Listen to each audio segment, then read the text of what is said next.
ఆత్రం పెళ్ళికొడుకు 7వ భాగం. సమయం రాత్రి 8 గంటలవుతుంది. టీవీలో హర్రర్ మూవీ వస్తుంది. కుర్చీలో మునగ తీసుకుని కూర్చున్న పూజిత గుప్పెట్లు బిగించి గుండె దగ్గర పెట్టుకుని సగం భయం సగం ఇంట్రెస్ట్తో టెన్షన్గా సినిమాలో లీనమై చూస్తుంది. ఆ సినిమా చూడడం మొదలుపెట్టినప్పుడు అది హర్రర్ సినిమా అని ఆమెకు తెలియదు.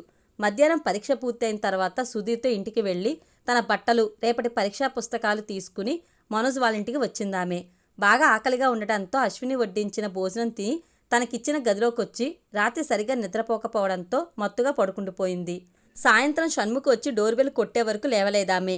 షణ్ముఖ్ అమ్మ పిలుస్తుందని చెప్పి తురుమన్నాడు.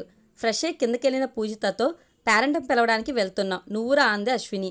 రేపు పరీక్ష కదా, నేను చదువుకుంటాను అని అశ్వినితో చెప్పి తన గదిలోకి వచ్చింది పూజిత. ఇల్లంతా నిండిన పెళ్లి సందడే ఆమె మనసును కుదురుగా ఉంచట్లేదు. ఆ సందడిలో సందడే కలిసిపోవాలని ఉన్నా తినేసేలా చూస్తున్న మనోజ్ చూపులకి భయపడి గదిలోనే కూర్చుంది. సాయంత్రం అయ్యేసరికి బోర్ కొట్టి టీవీ ఆన్ చేసింది పూజిత. ఏదో ఇంగ్లీష్ సినిమా వస్తుంది టీవీలో. అప్పటికే సినిమా మొదలైపోయినా అందులోని లవ్ స్టోరీ డైలాగులు ఆసక్తిగా అనిపించి సగం నుంచి చూడడం మొదలుపెట్టిందామె. ఒక ప్రేమికుల జంట దారి తప్పి అడవిలో చిక్కుకుపోతారు. రాత్రంతా నడిచి సొమ్మసిల్లిన వాళ్ళకి మన్నాటి మధ్యాహ్నానికి మెలకువ వస్తుంది. ఆకలితో నీరసించిన వాళ్ళ కళ్ళకి దూరంగా ఓ పాడుపడిన ఇల్లు కనిపిస్తుంది. ఇద్దరూ అక్కడికి వెళ్ళి ఆ ఇంట్లో ఉన్న ఆహార పదార్థాలని తింటారు. ఆ ఇంట్లోని బెడ్ మీద పడుకుని జీవితాంతం ఇక్కడే ఉండిపోదామా అని సరదాగా కబుర్లు చెప్పుకుంటారు. సరిగ్గా అప్పుడే ఒక వికృతాకారపు మనిషి ప్రత్యక్షమే ఇక్కడే ఉండిపోండి అంటాడు. ఆ వికృతాకారపు మనిషి తన పక్కనే ప్రత్యక్షమైనంతగా ఉలిక్కిపడింది పూజిత. అయినా తరువాత ఏమవుతుందా అని సినిమా కథలో లీనమై చూడసాగింది. ఆ రాత్రికి బామ్మ ఉపవాసం అని కర్పూర కళాదేవి గదికెళ్ళి టిఫిన్ ఇచ్చి వచ్చింది అశ్విని. తర్వాత బంధువులకి భోజనాలు వడ్డిస్తూ కొడుకుని పిలిచి షణ్ము పైన గదిలో ఉన్న పూజితక్కని భోజనానికి పిలుచుకురా అంది. వడ్డించే పనిలో పడిన అశ్వినికి బంధువులందరి భోజనాలు పూర్తయ్యాక కానీ పూజిత భోజనానికి రాలేదన్న విషయం గుర్తు రాలేదు. హాల్లో ఆడుకుంటున్న షణ్ముఖ్ని అరే షణ్ను, పూజితక్కని పిలవమన్నాను, పిలిచావా అని అడిగింది. పిలిచాను మమ్మీ అన్నాడు షణ్ముఖ్. మరి ఇంకా రాలేదే, వెళ్ళి మళ్ళీ పిలు అంది అశ్విని. షణ్ముఖ్ భయంతో కళ్ళు పెద్దవి చేసి తల్లి వంక చూస్తూ అమ్మో అక్క దయ్యం సినిమా చూస్తుంది, నేను వెళ్ళను అని వణికిపోతూ చెప్పాడు. షణ్ముఖ్కి చీకటంటే చాలా భయం. కొడుకు అభినయాన్ని చూసి నవ్వుతూ ఏం అవదలేరా, గట్టిగా పిలిచి ఆ రూమ్లోకి చూడకుండా పరిగెత్తుకొచ్చే అని నవ్వుతూ చెప్పింది అశ్విని. నేను వెళ్ళను, నాకు భయం అని ఏడుపు ముఖంతో మొండిగా అన్నాడు షణ్ముఖ్. అప్పుడే డైనింగ్ టేబుల్ దగ్గరికి వస్తున్న మనోజ్ ఎందుకురా భయం అని అడిగాడు. పూజితని భోజనానికి పిలవమంటే భయం అంటున్నాడు. పూజితని భోజనానికి పిలవమని సుధీర్తో చెప్పు మనోజ్ అంది అశ్విని. సుధీర్ ఇప్పుడే బయటకు వెళ్ళాడు వదినా, నేను పిలుచుకొస్తాలే అంటూ ఉత్సాహంగా మేడమెట్ల వైపు నడిచాడు మనోజ్. హీరో దయ్యంగా మారి హీరోయిన్ని కూడా తనలా మార్చడానికి ఆమె వెంట పడుతున్నాడు. వికారంగా మారిపోయిన తన ప్రేమికుణ్ణి చూసి బాధపడుతూనే అతని నుంచి తప్పించుకోవడానికి అడవిలోకి పరిగెడుతుంది హీరోయిన్. టీవీలో వస్తున్న సినిమా కథ అది. భయంతో బిగుసుకుపోయి కూర్చుని సినిమా చూస్తుంది పూజిత. ఓ చోట దాక్కునే హీరోయిన్ కొంచెం స్థిమితపడి ఆయాసంతో గట్టిగా ఊపిరి పీల్చుకుంటుంటే సరిగ్గా అప్పుడే హీరోయిన్ వెనక చప్పుడైంది. హీరోయిన్ ఉలిక్కిపడి గబుక్కుని వెనక్కి తిరిగి చూసింది. అంతే, స్క్రీన్ నిండా భయం గొలిపేలా వికారమైన హీరో ముఖం ప్రత్యక్షమైంది. సరిగ్గా ఆ క్షణంలోనే ఆ గదిలోని ట్యూబ్లైట్ ఆరిపోయింది. పూజిత కళ్ళల్లో ఆ వికారమైన దయ్యం ముఖం మాత్రమే ఉండిపోయింది. అంతే, పట్టలేనంత భయంతో కెవ్వుమని అరుస్తూ ఆ కటిక చీకట్లోనే డోర్ వైపు పరిగెత్తింది పూజిత. సరిగ్గా అదే క్షణంలో ఆ గది బయట నిలబడున్న మనోజ్ కాలింగ్ బెల్ మీద చేయి వేశాడు. అది మోగకుండానే తలుపు తెరుచుకోవడంతో ఆశ్చర్యపోతూ గదిలోకి అడుగుపెట్టబోయాడు మనోజ్. డోర్ లోపలికి లాగి బయటకు పరిగెత్తబోయిన పూజితకి గదిలో అడుగుపెట్టిన నిలువెత్తు మనిషి రూపం దబ్బును తగలగానే దర్దరలాడుతున్న గుండెలతో ఆకారాన్ని గట్టిగా హత్తుకుపోయింది పూజిత. సడన్గా తన్ని చుట్టుకుపోయిన పూజిత దేహాన్ని తన 2 చేతులతో అపురూపంగా చుట్టేశాడు మనోజ్. పూజితను చూసినప్పటి నుండి అతనిలో రగులుతున్న ఉద్వేగం ఇప్పుడు చల్లారుతున్నట్టుగా ఉంది. ఆమె మెత్తని దేహస్పర్శకి తన్మయావస్థలోకి వెళ్ళిపోయాడతను. మనోజ్ శరీరం మీద నుంచి వస్తున్న కస్తూరి పరిమళాల సువాసనలకి ఒక్క సెకండ్లోనే ప్రస్తుతంలోకి వచ్చేసింది పూజిత. తానెలా ఉన్నదో అర్థమై ఉలికిపాటుతో వెంటనే మనోజ్కి దూరం జరగబోయింది. కానీ అప్పటికే ఆమెను ఒక చేత్తో గట్టిగా హత్తుకుని ఇంకో చేత్తో ఆమె ముఖాన్ని తన పెదవుల దగ్గరకు తీసుకున్నాడు మనోజ్. మనోజ్ శరీరాన్ని పట్టి ఉన్న సుగంధం, పసుపు పారాణీలు కలిసిన వింత పరిమళం, కళ్యాణపు తిలకపు కస్తూరి సువాసన పూజిత నాసికలో నుంచి నరాలలోకి పాకి ఆమె నాడీ మండలం మీద మత్తును జల్లుతున్నాయి. ఆ సుగంధాలతో నిండిన మనోజ్ బిగ్గకౌగుల్లోని రహస్య అనుభవం ఆమెకి ఇన్నేళ్లుగా తెలియని ఓ మధురానుభూతిని రుచి చూపిస్తూ హాయైన పరవశంలోకి లాక్కెళ్ళింది. ఒక క్షణం తనని తాను మైమరిచిపోయింది పూజిత.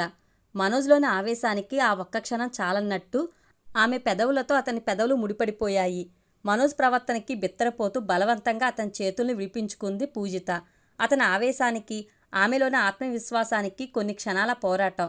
మనోజ్ ఇంకా దాహార్తి తీరిన వాళ్ల దూరం జరుగుతున్న ఆమెని మరింత దగ్గరకు లాక్కుని ఆమె ముఖమంతా చుంబించాడు. ఒక్కసారిగా మినుకుమినుకుమంటూ కొట్టుకున్న ట్యూబ్లైట్ వాళ్ళిద్దరినీ ఒకరినొకరికి అస్పష్టంగా చూపించింది. అంతే, జరుగుతున్నదంతా కళ్ల ముందు 1000 వోల్ట్ కాంతిలో ఫోకస్ అయ్యి కనిపించినట్టు ఉలిక్కిపడి అతన్ని విసురుగా తోసేసింది పూజిత. అదే క్షణంలో 4 సార్లు టపటప కొట్టుకుని వెలిగింది మాడిపోబోతున్న ఆ ట్యూబ్లైట్. ఏం జరిగిందో అప్పటికి స్పష్టంగా గ్రహించింది పూజిత మెదడు. ఆ వెంటనే నీకేమన్నా మెంటలా? నువ్వేం చేశావో తెలుసా అంటూ మనోజ్ వంక నిప్పులు కక్కేలా చూసింది పూజిత. ఒళ్లంతా పరుచుకున్న మైకం మత్తులోంచి అప్పటికి తేరుకున్నాడు మనోజ్. ఆమె అలా అడగగానే తను చేసింది చాలా తప్పనిపించింది అతనికి. పశ్చాత్తాపంతో ఆమె ముఖంలోకి చూశాడు మనోజ్. కోపంగా అతని కళ్ళలోకి చూస్తూ, నువ్వింత కామ పిశాచివనుకోలేదు. 4 రోజులు ఒక అమ్మాయిని పెళ్లి చేసుకోబోతూ ఇంకొక అమ్మాయిని ఇలా నీకు సిగ్గనిపించడం లేదు? ఇంటికొచ్చిన అతిథి అది ఇది అని మీ బామ్మతో కహానీలు చెప్పి నా గదిలోకి వచ్చి అంటూ ఆ సంఘటన గుర్తొస్తుంటే అతని వంక చూడలేని దానిలా తలని పక్కకు తిప్పుకుందామె. ఆ వెంటనే కోపంతో చూపుడు వేలు చూపిస్తూ, ఆగు, నీ సంగతి ఇప్పుడే మా అన్నయ్యకి మీ వాళ్ళకి చెప్పి నీ సంగతి తేల్చేస్తాను అని ఆవేశంగా అంటూ డ్రెస్ మీద చున్నీ కోసం మంచం దగ్గరికి వెళ్ళింది పూజిత. ఇప్పుడు పూజిత కిందకి వెళ్ళిందంటే నా పని అయిపోయినట్టే. ఆమెను ఎలాగైనా ఆపాలి. ఎలా అని ఆలోచిస్తున్న మనోజ్కి సడన్గా ఒక ఉపాయం తట్టింది. అంతే, వెంటనే పూజిత దగ్గరికి వస్తూ ఏమని చెప్తావు అని ఆట పట్టిస్తున్నట్టుగా అడిగాడు. సిగ్గు లేకుండా అడుగుతున్నావా? ఏమని చెప్తాను? నువ్వు చేసిందానే చెప్తాను అంటూ విసురుగా డోరు వైపు వెళ్ళబోయింది పూజిత. సరే చెప్పు, వెళ్ళి నేను చేసిందంతా చెప్పు, నువ్వు చేసింది కూడా నేను చెప్తాను అని బెదిరిస్తున్నట్టు మొండిగా అన్నాడు మనోజ్. గుమ్మం దగ్గరికి వెళ్ళబోతున్న పూజిత షాక్ అయినట్టు గిరుక్కున వెనక్కి తిరిగింది. గబగబా 2 అడుగులు వెనక్కొచ్చి నేను చేసింది చెప్తావా? నేనేం చేశాను అని కోపంగా అడిగింది. మనోజ్ ధీమాగా చిరునవ్వుతో ఆమె కళ్ళలోకి చూస్తూ, అసలు చేసిందే నువ్వు, ఇంకా ఎదురు నేనేం చేశాను అని దీర్ఘం తీసి అడుగుతున్నావా? నేనేదో నిన్ను భోజనానికి పిలుద్దామని వస్తే నువ్వేం చేశావు?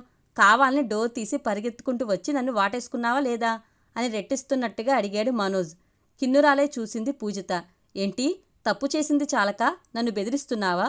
మూవీలో దయ్యాన్ని చూసిన ఫియర్తో నేను గదిలోంచి బయటకు పరిగెత్తబోతుంటే నువ్వు సడన్గా లోపలికి వచ్చేశావు.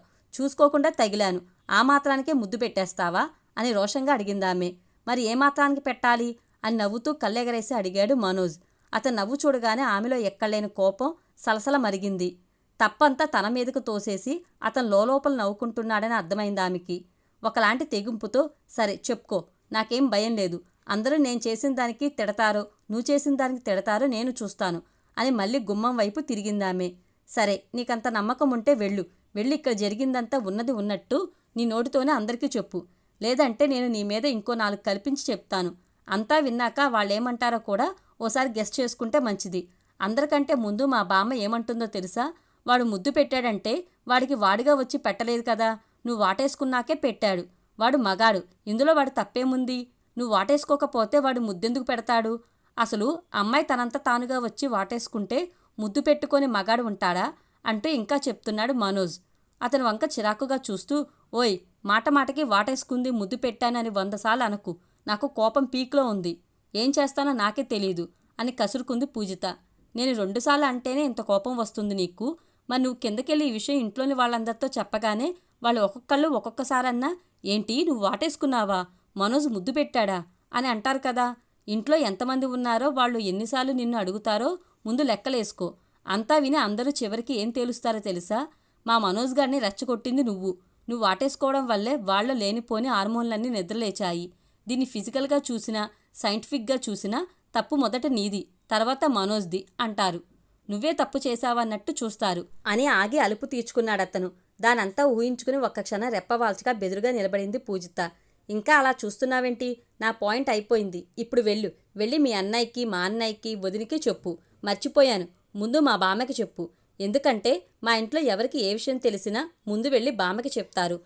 అందరూ 100 సార్లు ఆవిడికి రికార్డేసే బదులు అదేదో డైరెక్ట్గా నువ్వే చెప్తే నీ వైపు పాయింట్ బాగా బలంగా చెప్పుకుంటావు కదా అని విలాసంగా చిరునవ్వు చిందిస్తూ అన్నాడు మనోజ్. అతను అన్నట్టు జరిగే అవకాశం ఉంది అనిపించగానే పూజితని ఎక్కడలేనంత నీరసం ఆవహించేసింది. తనలోని బలమంతా మనోజ్ లాగేసుకున్నట్టు అనిపిస్తుంటే నిలబడే ఓపిక లేక ఆ పక్కనే ఉన్న కుర్చీలో కూలబడిందామె. తెల్ల బట్టల్లో పెళ్ళికొడుకు అలంకరణలో ఆకర్షణీయంగా ఉన్న మనోజ్ ఆ క్షణం పూజిత కళ్ళకి బ్రహ్మరాక్షసులా కనిపించాడు. ఏంటి అలా కూర్చుండిపోయావు? నా మీద కంప్లైంట్ చేయవా అని వెక్కిరిస్తున్నట్టుగా అడిగాడు మనోజ్. కోపాన్ని ఆపుకుంటూ ఎర్రబడ్డ కళ్ళతో అతని వంక చూసిందామె. అందుకే మన మధ్య ఇవన్నీ ఎందుకు? నువ్వు చేసిన దానికి నేను చేసిన దానికి చెల్లి అయిపోయింది. Be cool. ఇప్పుడు మనం రాజీ పడిపోద్దాం, ఓకేనా అన్నాడు మనోజ్ కళ్ళు చిట్లించి కరిచేసేలా చూస్తూ. నువ్వు చేసింది నేను చేసింది ఒకటేనా? నా feeling fear. It's a emotion. అది ఎవరిలోనైనా ఉండేది. భయంతో నేను అనుకోకుండా చేసిన పని అది. కానీ నీది అనుకోకుండా చేసిన పని కాదు. It's lust.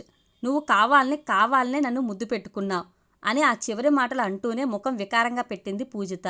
ఇంత చెప్పినా అర్థం కాదేంటి పూజిత నీకు అని తల పట్టుకుని ఆమెకి దగ్గరగా వచ్చాడు మనోజ్. ఆమె కుర్చీ మీద చెయ్యేసి ఆమె ముఖంలో ముఖం పెట్టి, చూడు, నువ్వు భయంతో వాటేసుకున్నావా, కోరికతో కావాలనే వాటేసుకున్నావా అన్నది పాయింట్ కాదు ఇక్కడ. భయమైనా కోరికైనా రెండు ఫీలింగ్సే. నువ్వు భయంతో చేసినా కోరికతో చేసినా అది ఆ సిట్యుయేషన్లో నీకు కలిగిన ఫీలింగ్. నువ్వు కౌగిలించుకునే యాక్షన్కి నాలో ఫియర్ లేదు కాబట్టి రియాక్షన్ వేరేగా వచ్చింది. నా రియాక్షన్ కూడా ఎలా ఉండాలో నువ్వు చెప్తే ఎలా? అయినా పూజిత, నీకు మరీ ఇంత ఇగోయిజమా? నువ్వు ఏమైనా చేసేయచ్చు, నేను మాత్రం బొమ్మలా చూస్తూ ఉండాలా? నేను మనిషినే, నీకున్నట్టే నాకు ఫీలింగ్స్ రియాక్షన్స్ ఉంటాయి అని విపులంగా చెప్తూనే దబాయించాడు మనోజ్. కావాలని ముద్దు పెట్టేసింది చాలాక తానే తప్పు చేసినట్టు అతను తనకే క్లాస్ పీకుతుంటే అయోమయంగా చూస్తూ ఉండిపోయింది పూజిత. చూసింది చాలు గాని వదిన భోజనానికి పిలుస్తుంది, లేట్ అయితే బాగోదు, కిందకరా అని చెప్పి ఆ గదిలో నుంచి వెళ్ళిపోయాడు మనోజ్. అతని మీద ఉన్న కోపాన్ని ఎవరి మీద చూపించాలో అర్థం కాక లేచి గదిడోరు వేసొచ్చి నిస్సహాయంగా మంచంపై వాలిపోయింది పూజిత. మనోజ్ ఆ గదిలో నుండి వెళ్ళిపోయినా ఇంకా ఆమె చుట్టూ అతను ఎక్కడో నిలబడి ఉన్నట్టే ఉంది. కానీ ఆ భావన ఆమె చుట్టూ ఉన్న పరిసరాల నుంచి కాదని, అతను హత్తుకున్న తన శరీరం మీద నుంచేనని కొన్ని క్షణాల తర్వాత గానీ అర్థం కాలేదామెకి. గంధం పసుపు సువాసనలు వస్తున్న తన ముఖాన్ని బలంగా దిండికేసి రాసింది పూజిత. అది దిండికి పాకి అక్కడంతా అదే వాసన వస్తుంటే లేచి ముఖాన్ని సబ్బుతో కడుక్కుంది. ముఖాన్ని తుడుచుకుంటూ అద్దంలో చూసుకోగానే అందులో మనోజ్ ఆమెని హత్తుకుని ముద్దు పెట్టడమే కనిపించింది. చిరాకుగా చేతిలోని టవల్ని పక్కకు విసిరేసి మంచం మీద బోలా పడుకుంది. కళ్ళు మూసుకుని పడుకున్న ఆమె కళ్ళలోని దృశ్యం ఏమాత్రం మారడం లేదు. మనోజ్ మాటలో ఆమెని హేళన చేస్తున్నట్టుగా అనిపించాయి. కసిగా కాళ్ళ దగ్గరున్న తలగడ్ని తన్నిందామె. సరిగ్గా అప్పుడే కాలింగ్ బెల్లు చప్పుడు వినిపించింది. మనోజ్ అయ్యుంటాడని తలుపు తీయకుండా నిర్లక్ష్యంగా పడుకునే ఉంది పూజిత. మళ్ళీ మోగుతూనే ఉంది కాలింగ్ బెల్. తలుపు తీసే వరకు అది ఆగదనిపించి కోపంగా లేచెల్లి తలుపు తీసిందామె. ఎదురుగా సుధీర్. అతని చేతిలో అన్నం కూరలు పెట్టి ఉన్న పళ్ళెం ఉంది. ఏంటి అని కోపంగా అడిగింది పూజిత. ఆమె కోపాన్ని అదురుపాటుతో చూసి, ఆకలేదు అన్నావంట, ఇలా అన్నం తినకుండా పస్తు పడుకుంటే రేపు పరీక్ష ఎలా రాస్తావు, అందుకే భోజనం తీసుకొచ్చాను అంటూ చనువుగా గదిలోకి వచ్చాడు సుధీర్. ఆకలి లేదన్నానని ఎవరు చెప్పారు అని సీరియస్గా అడిగింది పూజిత. అన్నం పళ్ళని పక్కన టేబుల్ మీద పెట్టి ఆశ్చర్యంగా వెనక్కి తిరిగి చూశాడు సుధీర్. నుదురు ముడిచి, మనోజ్ చెప్పాడు. నువ్వు అలా అనలేదా? మరి నాతో వాడు అలా అన్నావని చెప్పాడేంటి అని విస్మయంగా అన్నాడు సుధీర్. అంతే, మనోజ్ అలా అబద్ధం చెప్పాడని వినగానే వాడు ఏది చెప్తే అది నమ్మేస్తావా? ఇక్కడి నుంచి వెళ్ళిపో ముందు అని గట్టిగా అరిచింది పూజిత. ఇదేంటి పూజిత ఉన్నట్టుండి ఇలా అరిచేస్తుంది? మనోజ్ మీద కూడా ఇలాగే కేకలేసిందా ఏంటి అని మనసులో అనుకుంటూ, అదేంటి పూజిత అలా అంటావు? మనోజ్ చెప్పిందల్లా ఎందుకు నమ్ముతాను? పోనీ నువ్వు చెప్పు, నువ్వు అలా అనలేదా? మరేమన్నావు? ఎందుకు కోపంగా ఉన్నావు? అసలేం జరిగింది? ఎవరేమన్నారు అని అయోమయంగా దీర్ఘం తీస్తూ అడిగాడు సుధీర్. ఎందుకు కోపంగా ఉన్నానా? ఎందుకంటే అసలు ఇదంతా నీ వల్లే. నిన్ను అనాలి ముందు. నేను రానన్నా వినకుండా నన్ను తెచ్చి ఇక్కడ పడేశావు. నిన్ను ఏం చేసినా పాపం లేదు అని దేనికోసం వెతుకుతున్నట్టుగా అటు ఇటు చూసిందామె. ఆమె చేతికి ఏం దొరుకుతుందో, ఇంకా ఇక్కడే ఉంటే ఏం చేస్తుందో ఏమో అనుకుంటూ కళ్ళని టపటపలాడించి పూజిత వంక బెదురు చూపులు చూస్తూ కంగారుగా ఆ గదిలోంచి బయటికెళ్ళిపోయాడు సుధీర్. అతని వెంట పడిన పూజిత దడేలుమని తలుపేసి లోపల బోల్ట్ పెట్టేసింది.